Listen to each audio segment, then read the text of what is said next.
welcome to Hibulb Conversations. I'm Michelle Hernandez, and today we're here with Fr Pat Twohy. Welcome to Hibulb Conversations, Fr Pat. Thank you, Michelle. It is so nice to see you. Mutual. Yeah. Mutual. Thank you so much for joining us today. Thank you. So, can we talk a little bit about your childhood? Where and when were you born? You know, I grew up in Yakima, Washington. Okay. I was born, when was I born? I was born in 1939. Okay. And I do remember the Second World War, surprisingly, and the fear we had of invasion and that. Mm-hmm. So early memories, but Yakima was a good neighborhood I grew up in, and it was all, everybody in the neighborhood knew who the kids were, and we ran around between all the houses. So I was sort of an idyllic growing up, and then I went to a small Jesuit high school. That's where I got more acquainted with the Jesuits, and I was voted the least likely to succeed by my classmates. How terrible. And also the most entertaining. Okay. So I don't care about I like both of those. So anyway, and I earned those. Yeah. So I was an underachiever, but by the time I finished high school, during my high school years, my family was going through some struggle, and my auntie said, well, I was raised Catholic, so she said, you got to do your prayers, and so I took it seriously. And so I had another side to me that no one knew about, was I prayed every night, and I had a little prayer book, a Catholic prayer book, and I said the rosary. And nobody in the world knew that I did that. Just your thing. And I wasn't known to be very pious. So, but I think during that was 4 years of that. And it just became normal, except if I was staying with some of the guys' house or something, I couldn't do it. But it became normal, and I think that's where I began to have some relationship with the Most Holy and Jesus and saints, and all the things I'd known became more personal. And then I went to a retreat, and I was a senior. They took a bunch of us, we were all in the basketball team, and they wanted the Jesuits try to make us more holy than we are, and we go retreats every year, and we're casual about it. And so I was riding with some guys, and they brought beer and cards and stuff, and I had a feeling I'm not going to screw around during this. I could feel things. And first talk, a Jesuit come in, and we're all squirrely, bunch of guys, you know, and he only started he talked about 2 minutes, and he talked about the love of Jesus, and even to suffering for us, and all of a sudden I had a vision of him, and it knocked me down on the floor. Wow. And I had tears, my whole body was soaked with tears. So it hit me really hard, and it hits in here, and totally unexpected. And there I was on the floor. I stayed down, and all the guys, you know, thought I was screwing around, but I wasn't screwing around. And they walked out of the room, and I waited and waited until everybody's gone, and then I said, you know. And that's where I had the notion of wanting to give back. I was pretty self-centered, to say the least, but I wanted to give back, and eventually it morphed into wanting to be a Jesuit, because I thought they were men of giving back and service and that. So it's very personal. And how old were you at the time, do you think? 18. 18, okay. Yeah. And then that started my training with Jesuits, and long training, 12 years, a lot of education, teaching 3 years as part of it, high school in Bellarmine, Tacoma, and in theology. And you mentioned you're a Jesuit priest? I am. Okay. Yes. And can you explain that? No, that's okay. Can you explain that, or? Well, it's hard to explain, Okay. because there's the church has built structure to it. It's like you have diocesan priests in all the parishes, and they're excellent at that work.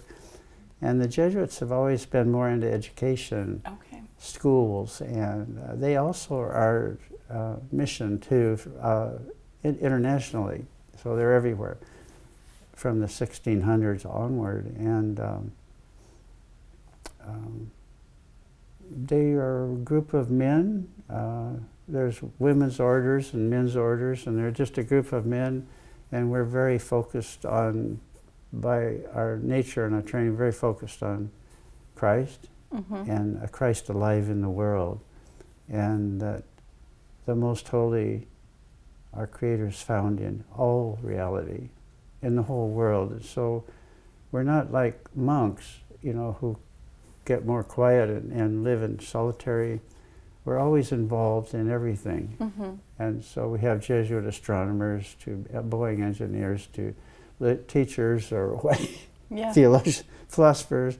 They do a lot of things, but wherever it is, we encounter the Holy. I didn't know too much about that. Well, it's hard to think about. Yeah.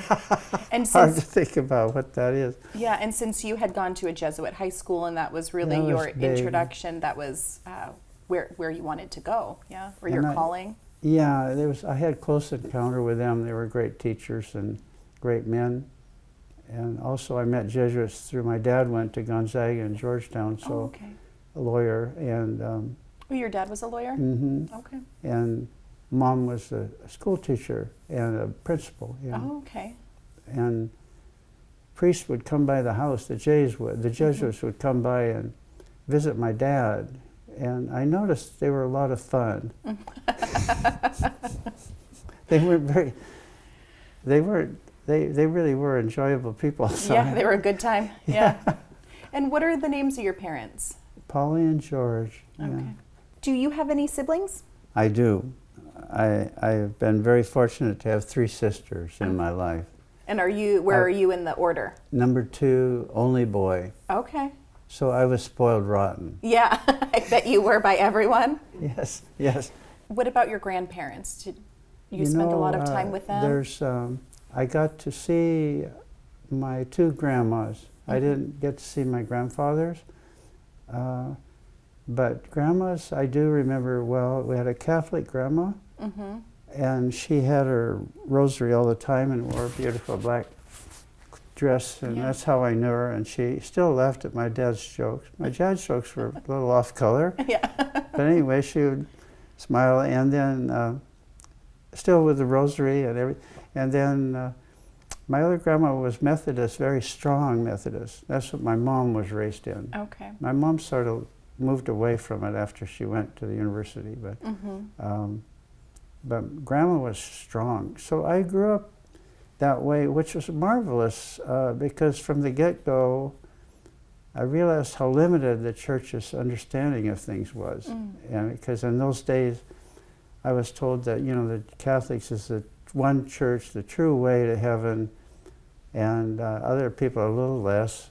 And I found out that's just nonsense. And then all of my buddies in my neighborhood, I never had any Catholic buddies growing up. They were much more moral and much better men than I ever was. And I was sort of the Catholic, like, God, he's really out of it. But, so I knew right away that there's more than one way to look at the universe. Yeah, I love that. And everybody's welcome. And my mom couldn't be married in the church. She was married in the parish house, and very insulting. Yeah. And she didn't appreciate it at all. I'm sure. So I was lucky. Yeah. And Mom introduced me to Japanese literature and also to world religions when I was about 15 or 16. I was totally swept away. Yeah. It's such a liberal upbringing, especially for the time. How I wonderful. suppose it is, yeah. I think, other people were much more serious about things. Yeah. Yeah. Yeah, what an experience. I love that. Thank you. I'm very fortunate. Yeah. Yeah. And how long had your parents lived in Yakima? Dad, a long time. He was born in Duluth, but about 1904, my grandpa moved out to the Yakima Valley. Okay. Bought an orchard and farm, land developer. And the Eccles side, that's my mom's side, they came from Iowa, Iowa Methodist, and very devout. And one of my great-grandfathers was a Methodist minister who was very known for his preaching against racism in Iowa, and actually they had to leave. Wow. Because he thought it was horrific. Yeah. And, good for him. Yeah, these are good people. Absolutely. Yeah. And then his wife, my great-grandma, was a healer. She was in the Christian way, and yeah, her prayers were very strong. So I sort of know something about them. Yeah. And I've often wondered, did I take after my great-grandfather? Yeah. You know, being a Methodist minister. I think so. Yeah. Just ingrained. Yeah. Yeah. Now, you had said that you had the calling, right, at around 18. I don't think you Yeah. used that word, but That's a good one. I think it's used often. Yeah. But did you go to the seminary after then? Yeah, that's part of our training was very monastic.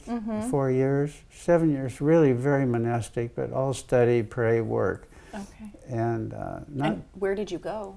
well, I shared an Oregon for the early monastic part, and then Spokane, we had a place there too. Okay. And then we would go to Gonzaga for classes and things, so we were somewhat getting back in the world. Yeah. But the first 4 years were especially intense. But I would have, if I joined the Marines, I would do the same. I'd do anything. Yeah. I wanted to do something. I think I wanted to do, I didn't know this, but I wanted to do something with my life. Yeah. And I hadn't. A lot had been given to me. And I wanted to have purpose, and I needed structure. Obviously, I was very loosely organized and all over the place, and I needed somehow to get focused and say, okay, this is what we're shooting for. And it's shooting for a union with the Holy and with Jesus, Spirit, and but also with all creation. Yeah. So it gave me something. And so if they would have said jump off a cliff, I would have done it. That's part of the training. Yeah. I was set. So The extreme part of the training. So I guess I was young. Yeah. And would just say, okay, we're going for it. We're doing it. We're doing this thing. Yeah. We'll take a quick break. Okay. And we'll be right back with more Hibulb Conversations.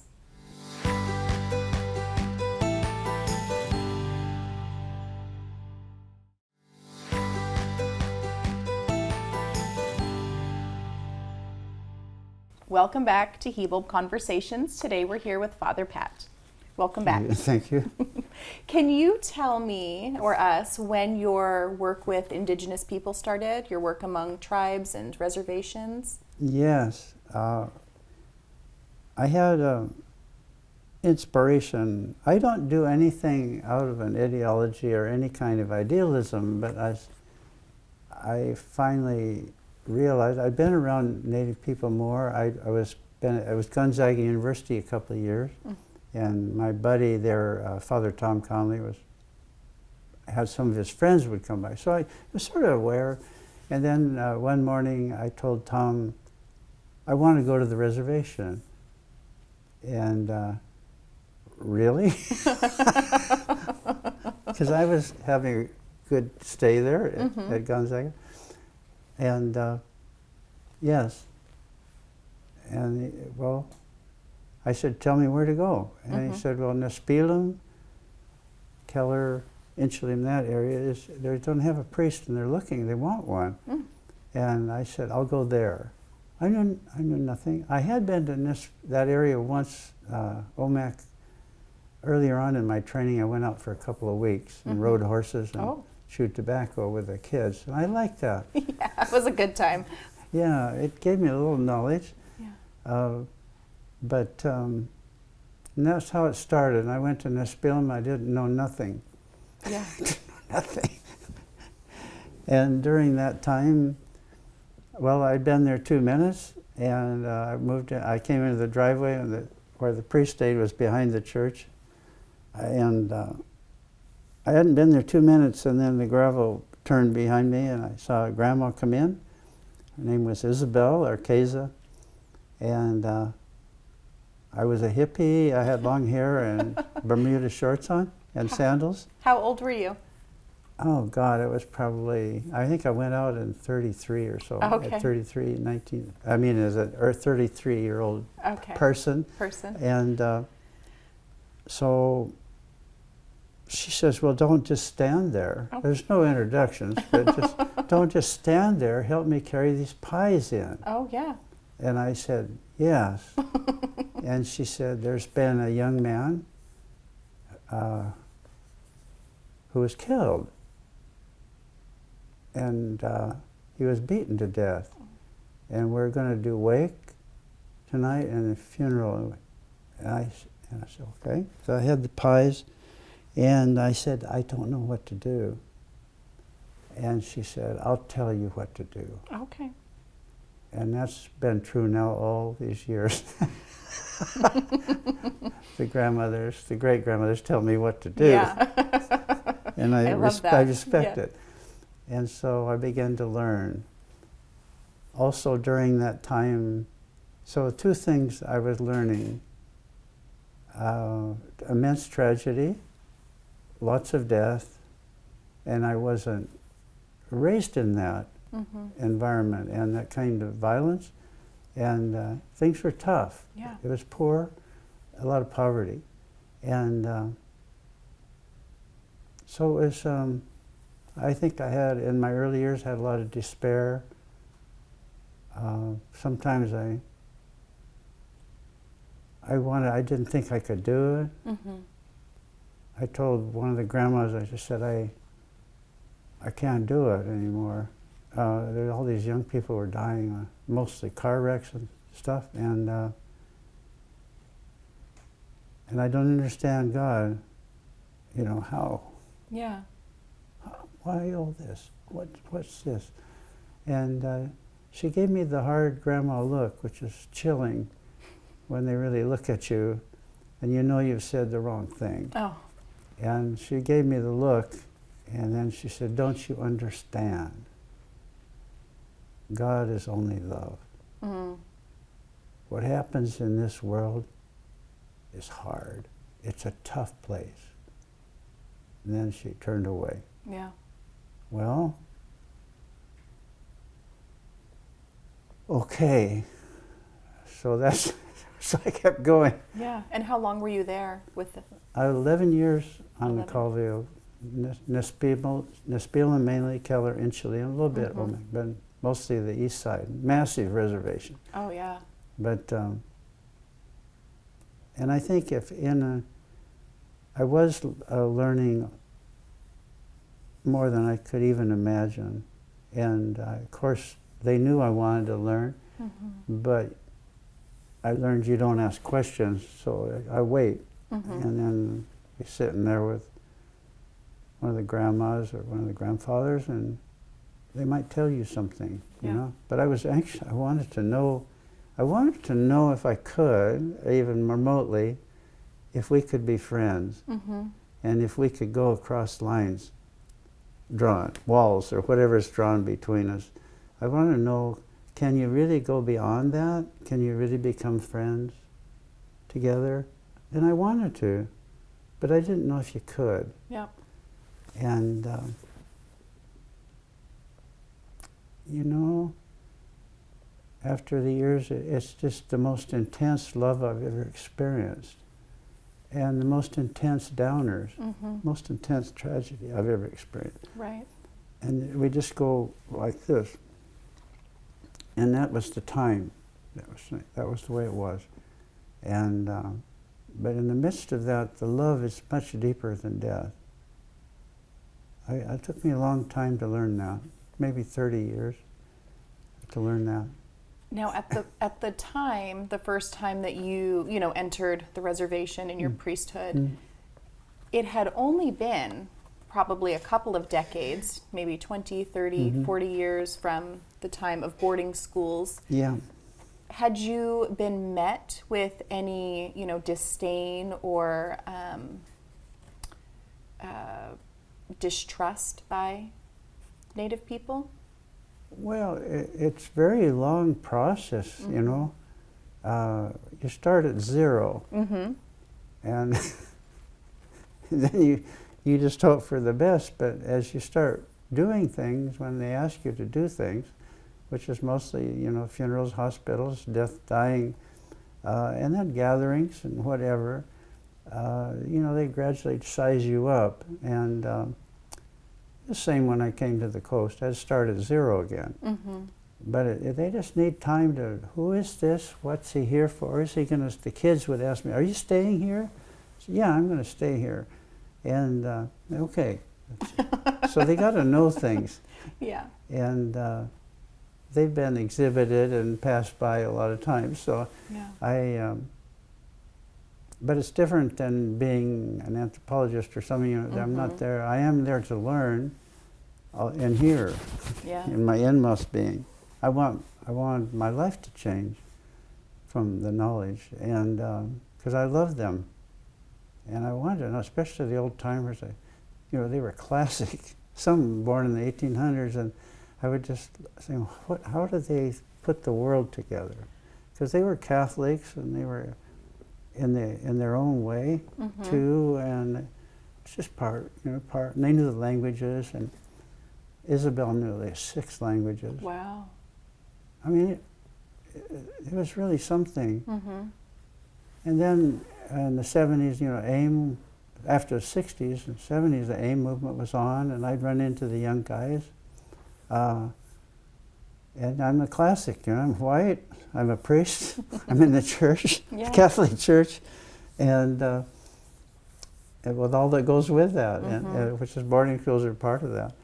And it was a pretty rough ride, but I didn't, I found that after some encounters, or sometimes I listened to 3 hours of tirades at a meeting or something about Catholics and church and boarding schools and whatever, the whole show, the whole colonial wave. And then they'd ask me to say grace. Oh. And I used to say, God, I would be under this chair. Yeah.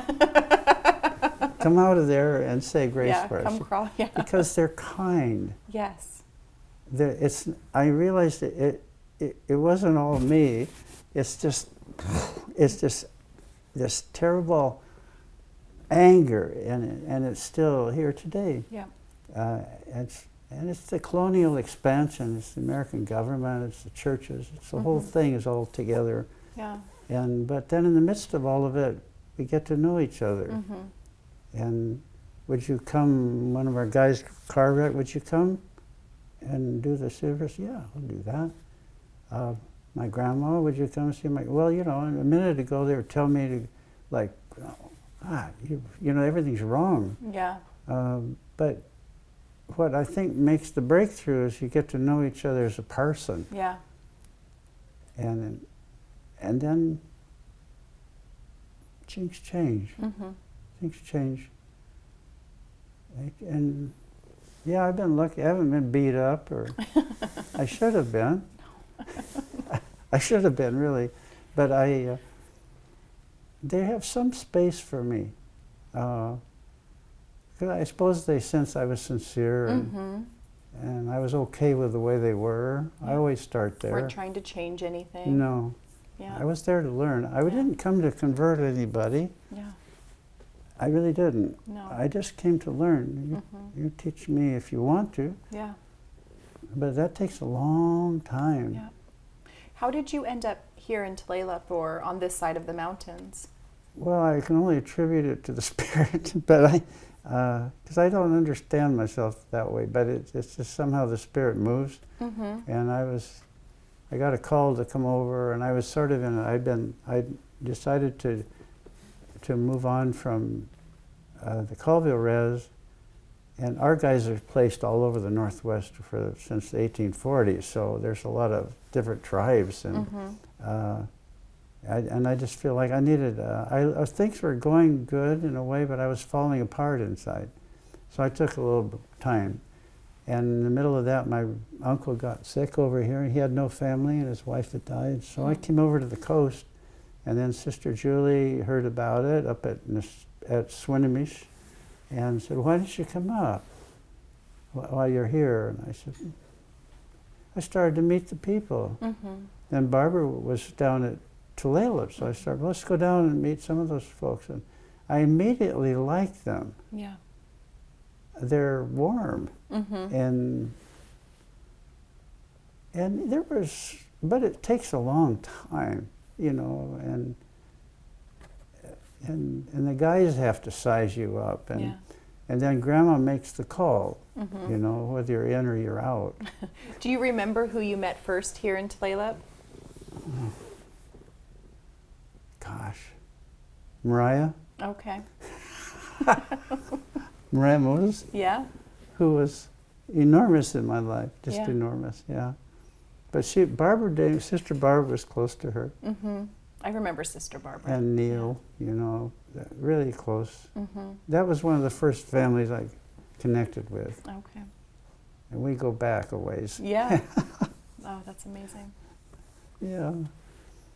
What is your favorite part about being a priest?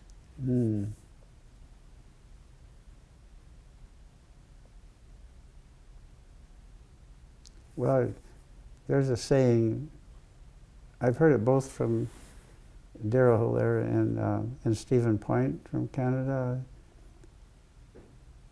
We're at our best when we're helping one another.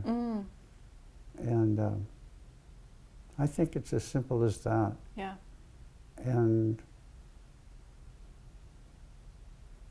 just to have the opportunity to be with the people, it's just enormous. Yeah. Because it's not given to everybody. And to have a place that I could be somehow helpful at times, no big thing, but just helpful at times is, that's all I care about. Yeah. You mentioned earlier that when you first started working with, you know, Indigenous people, you were wondering if you could build true friendships. And how have you found that to be true over the years? What did you learn from that question? The depth of friendships exceeds anything I ever would have imagined. And that can be, it's wonderful, and it's really hard, because we lose them, and we're losing them, my friends, because got some years on me. And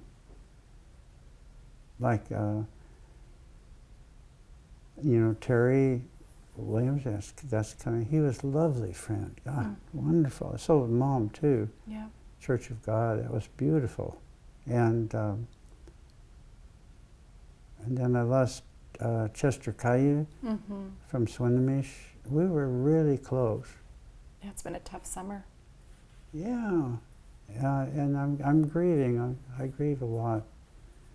The healers in the Shakers, or the healers of all around me, they always, and especially the Shakers like Upper Skagit and up that way, I'd be around them, and when we'd meet, the men would just come right shoulder to shoulder. They just stand by me, and they'd say, "How are you doing?" And I'd say, "I'm okay," which I always say. Yeah. And they say, "Oh." And Dobie was that way too. So then they just would put their hand here, like that. And usually I come unglued. Yeah. it's different type of healing. there's just, they say you store up so many tears, you store up so much sorrow, and you carry it. And they say that's, anytime they saw me, they would do that. And it's very helpful. Yeah. They clean you up, and that's the way our guys are. They really love. They're just great, loving men. They look tough as hell, and they've been around and been through a lot, and they're the sweetest in their hearts. They're just loving and kind. You are an honorary Tulalip tribal member. Yes. Thank you. What has that meant to you? That is not an honor that everybody receives. No, I'm very aware of that. Yeah. And I treasure the honor. I don't feel worthy of it, but I treasure it, and I love to say it. Yeah. Not among the Tulalips, but other people. I say, Yeah. I like to say, and to me, it's the beauty of it is it symbolizes an enormously close relationship with the people, which is what I have experienced and treasure. Yeah. Yeah. How long were you here with us in Tulalip? I would have started coming in '85 with Barb, Sister Barbara, and then we just start in. But it's a long haul. Yeah. And Native ways of being Catholic are different than other places. I think, there's Italian Catholics. I know them well. Yes. Mezzo and South America. Everybody's got their own style, and it can be really baffling to priests maybe sometimes. But by then I'd been around a while, and I don't expect anybody at Sunday Mass. And if anybody comes, it's really nice. Yeah. And great, fine. But to know the people, you have to be out with them, and you have to be where they are. Right. And I'm fine with I'm just fine, but it baffles priests sometimes. And I would say this, which probably the key to it for me is, I told bishops on different occasions when they would hear me, I told them, as a Catholic priest, I'm not going to be very impressive to you because I don't have numbers. I don't have a lot of people at Sunday Mass. I don't have collections. I don't have all the stuff and how many kids and catechism, all the way. Our church counts a lot. Right. And that's how they measure. That's just the cultural way of how you measure. It's metrics. Yes, we do it here at the museum. We're counting all the time. Well, it's just that way. Yes. And I say, I can't do much there, And I remember I had a row of grandmas there. I was with Canadian bishops and a row of grandmas from the island. And I just let it out. I just said, I don't have that. And it's not that I wasn't open to that, but it wasn't central to me. And I said, I have friendships, profound friendships that have totally reshaped, reorganized my life. And that's what only thing I can say to you of what I value and have. Yeah, the best gifts. And that's it. Yeah. And it's just, like a fishing net. It's like, and all these wonderful friendships, and they're so dear, they're so loving. Yeah. And on the coast, people are very loving, they're very affectionate. I know they can get ornery with each other, but in mainline, they're loving, and they understand things, and they give you your place. And so, in the end of things, I think now that I'm approaching the end zone gradually, I look forward to being with my friends. And there's a lot of them on the other side by now. And Bertha Dan used to say that I got more friends on the other side than on this side. But I think, it's true. And it's a road you want to go all the way with. And this friendships go from this world into the next together. Yeah. And that's the way we understand each other, all my friends. It's just, we're going to lose each other, but we're going to be together. Yeah. Yeah, it's beautiful. Thank you so much for being here. Well, thank you. We're going to take a quick break. It's such an honor. Yeah, thank you. When we come back, can we talk about your books? Surely. Okay. We'll be back with more Hibulb Conversations.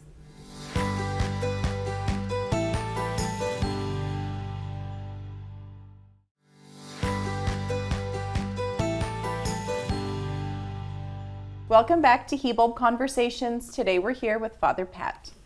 Thank you. Yep, thank you again for being here with us. Thank you. Now, you've written 2 books. Yes. Which is the first book that you have written? That was this one, Finding a Way Home. Okay. That one. Will you tell me about that book, how it came to be, what your inspiration was behind it? It's pretty, yes, I can. This one was written on the plateau, east side of the mountains. Okay. Colville Res, and it came out of that experience, and it just started. Of course, I was going through everything, and all the ups and downs, and the struggles, and the joys, and the love, the whole mix of things on the res. I was learning res life, but I was also meeting other plateau tribes, especially Nimipu. Joseph's band is in Nespelem, and they had enormous influence on me. They're magnificent people, and they were right there in Nespelem, and their longhouse was there. I asked a young man, his grandma dropped him at church, and then she said, "You bring him, take care of him." "I will, yes." And after Mass, he wanted to go to the longhouse, so I went to the longhouse, and he went right through the kitchen. I lost him, so he went into the kitchen. So I went into the kitchen of the longhouse, and there I was suddenly in the midst of all these grandmas, some really old grandmas and some medium, and they looked at me like in shock, and then they just started laughing so hard, and they try to, the old timer, they go like this, and they're all laughing, and I was just, I'm okay with that, and then finally Virginia came over and she said, "Father, I'll get Joe, and he's going to take care of you." Joe Red Thunder was the male leader, and so she got Joe, and Joe came, and he said, "You come with me, Father." And so I went in, and longhouse first time, and he said, "You sit by me." And he said, "You watch, and you listen, and you'll learn." And there it all is. Okay. And so it was both ways, interior Salish and then Nimipu were a big part of me, and treasured so deeply. And we always used to joke because the Nimipu, is said we're not Christians, but they were better Christians than we were, the Catholic bunch, by a little, including me. So so there's all these ironies and everything that I enjoy that and I'm open to that. So this book came out of all the experiences on the plateau, and then meeting, I'd be over on the Flathead, I'd be on the Coeur d'Alene, because they are related, and culturally, historically, and meeting a lot of friends.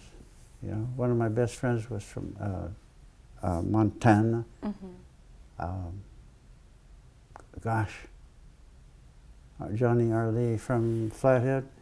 We're the same age, and crazy, really crazy, and somehow have found our way along.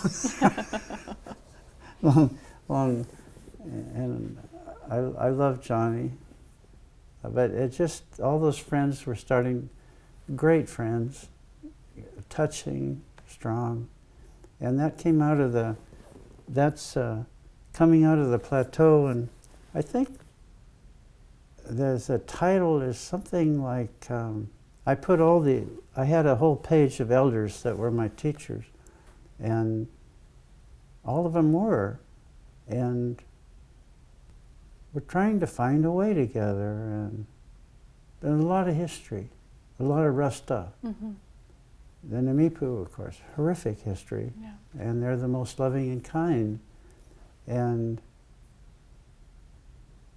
somehow I always believe we can find a way together, respectful of each other.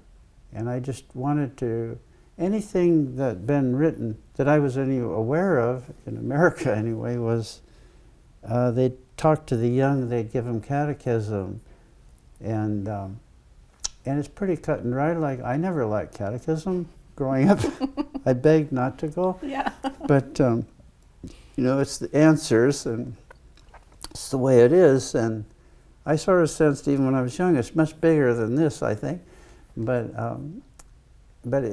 anytime, so it's a presentation of faith, the Catholic way, but it's also my acknowledging what was before the Catholic way, which is thousands of years of wisdom and love and sacrifice and incredible efforts to keep going no matter what was coming down. And that's never mentioned. It's just like, here's the Catholic Church, here's the deal, but there's no mention. So I was embarrassed to talk to kids without acknowledging their history. Both the struggle and the teachings. And I was learning teachings. I quote a lot of the elders there. But I was learning this, and then I have a great story how that can be painful, but I had written some things, and I wanted, her name was Clara Covington, she was from DeSmet, Spokane, I think, and very respected lady, and I used to party with her son, and so that's part of the story. So anyway, I asked Clara, and would you mind looking at some things? I just wanted to do something for the young ones, and or anybody, but she said, she just looked at me like stone, the gaze,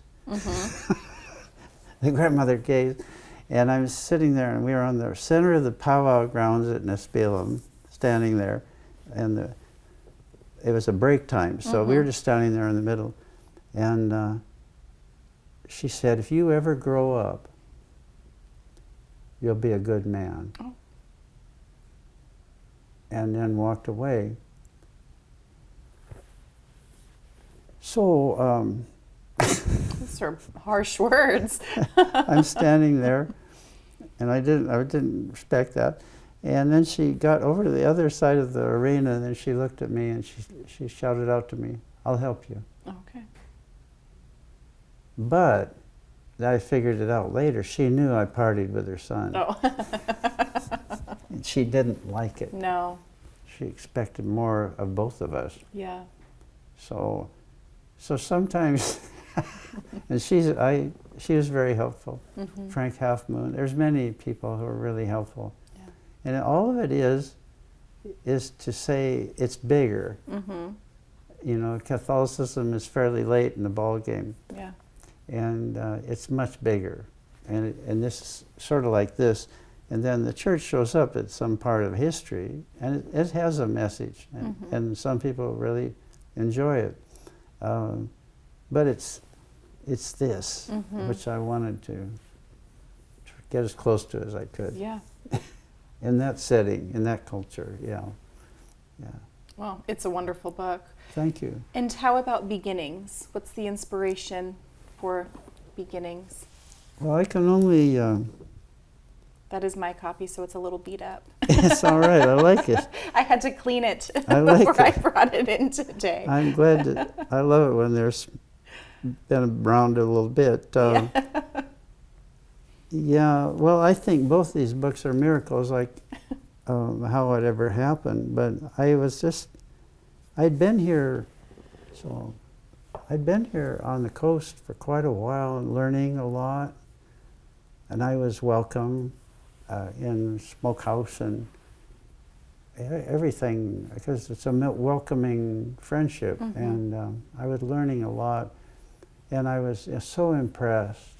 And so I just wanted to, I guess, and not that I'm anybody, and I'm not a historian, and I'm nothing, but I'm a friend, and I wanted to just show my admiration for the culture, for this sacred way of life, this Coast Salish sacred way of life. And that's why it just sort of came to me in that fashion. Then I had a group of 8, mostly grandmas, a few grandpas, and they would go over every part of it and talk. And sometimes they'd say, "That's it, you're on," or "No, that's not even." And then they might talk. There's no direction. There's not any direct comment. They just talk stories. And so I'd say, "Okay, I think I'm starting to maybe get that a little better."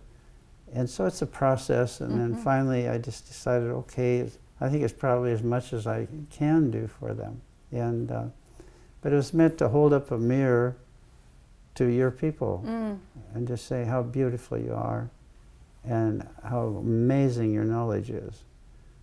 And then I was hoping maybe too, if somebody read it outside, they'd see something like, "Ooh, this is a lot of knowledge and beauty." So. Yeah. And a rough history. Yeah, it's beautiful. Well, thank you. Well, I heard a rumor from you, I think, that you are working on another book. Oh, yes. Yeah. Yeah. Can we talk about that? Can you give us a It's sort of sitting there like a puppy waiting to be attended to. But it's another tribute to Coast Salish. I try to be culturally specific because I was really early on. They generalize about native spiritual ways, and you can't. And I was told by my friend who's Nimipu, he said, "You just don't do that. Right. It has to be very specific." So I was talking about, I wanted to do the Sacred Life Way. I call it Siaya, friends, and the Sacred Life Way of the Coast Salish and the Sacred Life Way of Jesus. And how is it they meet, and how is it they fit together or don't, And what I felt I've been taught over the years, and I'm not into church, I'm just the teachings of Jesus and the Coast Salish teachings, and how that's lived out. And it shows to me, we'll see, but that they're so attracted, like magnetic. And then I thought about that more.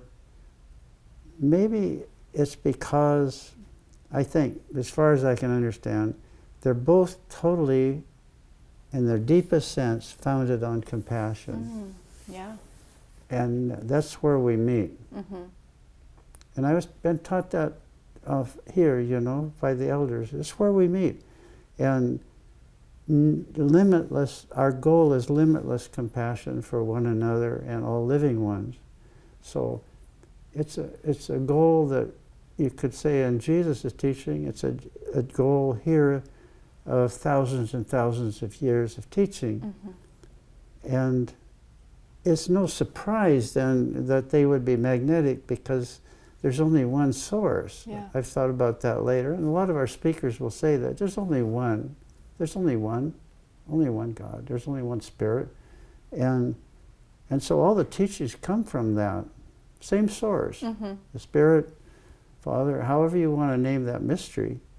And so no wonder they're sort of magnetic on the deepest level. Yeah. Not when we're trying to kill each other or convert each other Right. or change each other and all the other stuff that goes on and a nasty history at times. Beyond that, and I think that's what I experience in my friends, and it's what I experience in my teachers here on the coast, is just this tremendous love based totally on compassion Yeah. and an openness really wide to all that's good in spiritual teaching. So I've noticed that, like, we can be very focused in the church about this is the way it is, and Yeah. well, we're a very small piece of the pie here. Yeah. The pie's like this, so we're part of it and respected and loved in many ways, and sometimes not. Yeah. But it's just part of this. And so I noticed that from the get-go. You know, you pray for. I'm in the smokehouse, and they say, you say a prayer. You say a word. Well, hell, I didn't know enough to do that. But you know, because they respect me for trying and being there. Yeah. And being accepting and yeah. Yeah, just so it's very wide. You know, and in the Catholic way, we think we're very open, and we are in many ways. We are, but this is wider. Yeah. This includes everybody. Yeah. And if you're humble, and you're sincere, and you are who you are, no boasting, none of that stuff. No manipulating, none of that. Right. You just are who you are. You're accepted. And you could be Shaker, you can be Catholic, you can be Church of God, you can be anything. Yeah. It doesn't matter. And I've known that from the time I was young. You know, it doesn't matter what you say or what your hat you have on or anything. It's how you are. Right. And Native people, I think, have always taught me, you watch, you listen, you learn a person, and you'll see, and then you can trust their word. Yeah. Welcome their word. And it's mutual. Mutual. Yeah. Now, you are at Seattle University, and Well, how long have you been there? I moved in there. I have been here for a long time, over 20 years, I think. And then I moved into Seattle U and the Jesuit community there. I'm not a professor or anything, but I live in the Jesuit group because different guys do different things. And 2006, I moved in there, and the people were kind. You know, have a gathering for me. You're going to leave, and it was awful. It was difficult. I was losing my mind, and but the Archbishop suggested that I include the urban and widen this a little bit, and I had a young priest that I thought was ready to come into the work, but that didn't work out. Yeah. So in reality, I may be living down there, but I've never left here. No, never. Yeah. And I can't. I don't, even if they don't let me work, Yeah. I would still be here Yeah. for anybody. But luckily right now the priests have been nice to me. Oh. They say, okay. And we have our own way, Yeah. which can be a little baffling, Yeah. but for us it makes sense. Yeah. So aside from the book, and you know, you've got no plans to be a professor, what's next? Like, what are you going to do next? Are you looking at retirement at all? Well, eventually I'm probably going to die. Oh, but, well, that got dark. But it's, I don't ever want to retire. Yeah. I believe this kind of thing it's not a job, it's a way of life. Sure. And it's not like when I put in my years here in this And I'm done clocking well, out. that's just because I can't, to tell you the truth, I can't live without being with the people. Yeah. And when COVID hit, the first wave, I thought I was going to lose my mind. I bet. I cried for a month Oh. because I couldn't see them. Yeah. And of course, we were phoning and emailing and all this stuff. But if I can't see them, I start to lose. It's my joy in living. It's Yeah. it sounds very selfish. No. But it's just, nothing gives me more joy. And people say, well, why don't you, why don't you take some time off, or why don't you go somewhere, Well, I did go to Hawaii with my sisters. Oh, did you? Whenever they ask, Yeah. but they haven't asked lately. So, but anyway, I don't want to go away because I'll get the calls just the same, and they'll say, "Can you come?" And it just kills me. That you can't. Yeah, it's not good. So I stay, unless I have to go some Jesuit meeting or something. Yeah. You have to show, but